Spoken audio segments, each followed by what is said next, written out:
There are some amazing people around that we can learn from today. People who have already braved the storms and come out on top. People who are still alive today. People who started with nothing and ended up with something great. Famous people, not so famous people.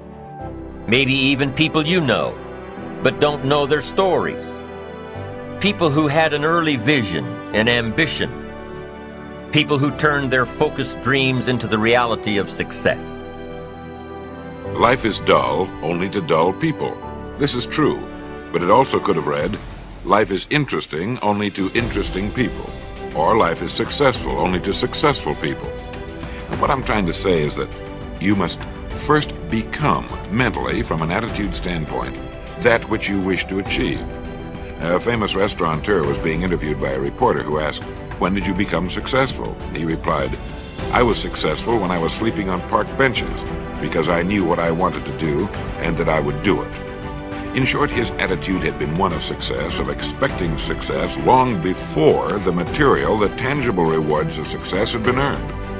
But for now, remember that a person must act, look, and because of these things, feel successful before the success he seeks can come. We must learn from personal experience. Pretty simple. Learn from what happens to you. Take a look back over the last few months. Did you make some mistakes? How could you correct those for the future?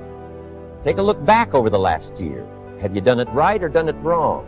Let's correct it for the next year. Don't drown in a sea of your own negativity when you can float on the ocean of life. You are meant to be a wonderful, loving expression of life. Life is waiting for you to open up to it, to feel worthy of the good it holds for you. The wisdom and intelligence of the universe is yours to use. Life is here to support you. Trust the power within you to be there for you. The moment you start feeling abundant and worthy, you are generating wealth. The moment you're empowered and feel it, you're beginning to step towards your success. The moment you start feeling whole, your healing begins. And when you love yourself and you love all of life, you'll create an equal. Now you're causing an effect. And I think that's the difference between living as a victim in your world, saying, I am this way because of this person or that thing or this experience. They made me think and feel this way. When you switch that around, you become a creator of your world, and you start saying, my thinking and my feeling is changing an outcome in my life. And now that's a whole different game, and we start believing more that we're creators of reality. This is your moment to shine. And if you're not willing to shine, then step aside. If you're not willing to work, then this is not the place for you. You got to toughen up. You got to look up. You got to build up. If you want it, this is the time to go get it. But you got to work for it. You got to believe in it. You got to trust in it. If you put yourself in a new situation, then new genes code for new proteins and build new neural structures and new nervous system structures. Same thing happens to some degree when you work out, right? Because your muscles are responding to the load, but your nervous system does that too. So you imagine that there's a lot of potential you locked in your genetic code.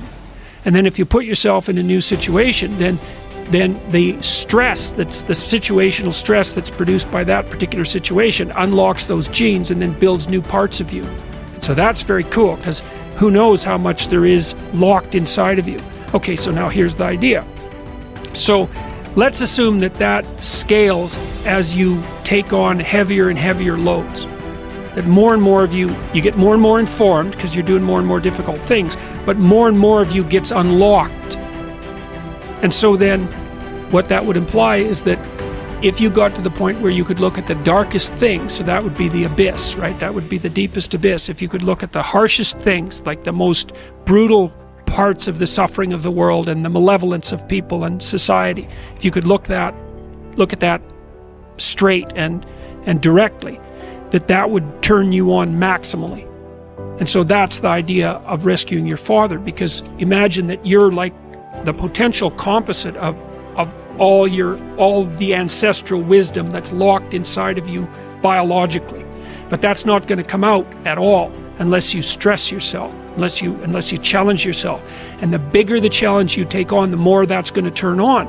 And so that as you take on a broader and broader range of challenges and you push yourself harder, then more and more of what you could be turns on, and that's equivalent to transforming yourself into the ancestral father, because you're like the, what would you call it? You're the consequence of all these living beings that have come before you, and that's all part of your biological potentiality. And then if you can push yourself, then all of that clicks on, and that turns you into who you could be. That's the re-representation of that positive ancestral father. So that's why you rescue your father from the belly of the beast. Acknowledgement is crucial to beginning. You have to dig deep and face yourself in stark reality. What do you think about yourself? Acknowledge your qualities and your flaws, not what your family and friends think about you. And what do you think? How do you feel about yourself? Objectively look inside yourself. You might think that is an overrated mainstream idea, but I promise you it is an imperative step you must take, and a big problem. Consciousness will take shape only if you start thinking about it. First, you have to understand your virtues and flaws. Then you have to begin to speak about them, not advice-seeking, but stating as facts. By speaking about them, I mean you must stand up and say, hey, this is me, I am this person. And it will hurt. Let's say you were blindfolded for 10 or 15 years. If after many years you choose to remove the blinders, when you open your eyes even the slightest bit, it will hurt as hell. So first you have to acknowledge that opening your eyes will be painful. Most of those who get this far will quit and fail because they fear pain and they fear failure. A lot of what-ifs will appear in front of them, and a lot of possibilities that might lead to failure. So they decide to do nothing, and they stick their heads back in the sand. Will you also do that? I know you won't. You are better than those who choose to be blind. You will keep going. What comes next in the process of recognizing a life that lacks confidence? After the pain, or shall I say during, you will start to recall one by one all the chances you missed, all the possibilities you didn't take, and all the time you wasted. It is important to take these lessons and promise yourself it won't happen again. But don't spend too much time regretting a wasted past. Stay in the present, leave the past behind, and act now in a way to improve your future.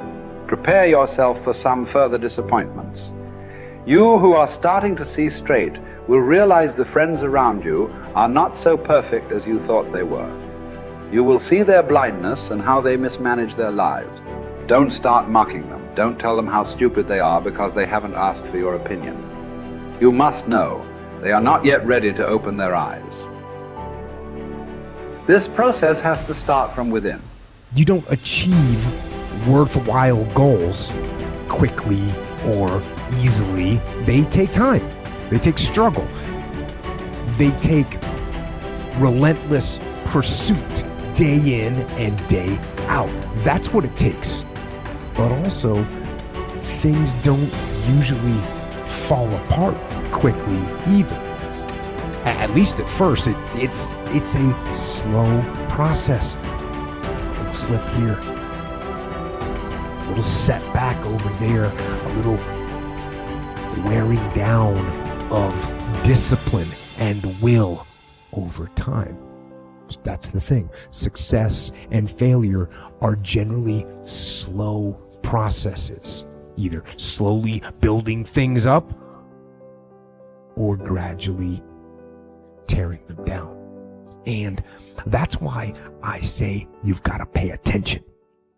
You have to watch. You have to watch every single second, because those seconds,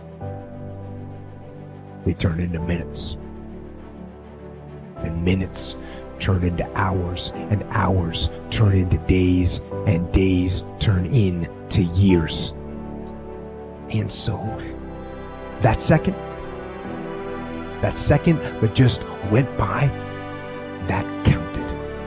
And so did that second. And so did that one. And in those precious seconds, you were either building or you were decaying. You are either gaining ground or you are losing ground in that second and in every second. Every second counts. So make every second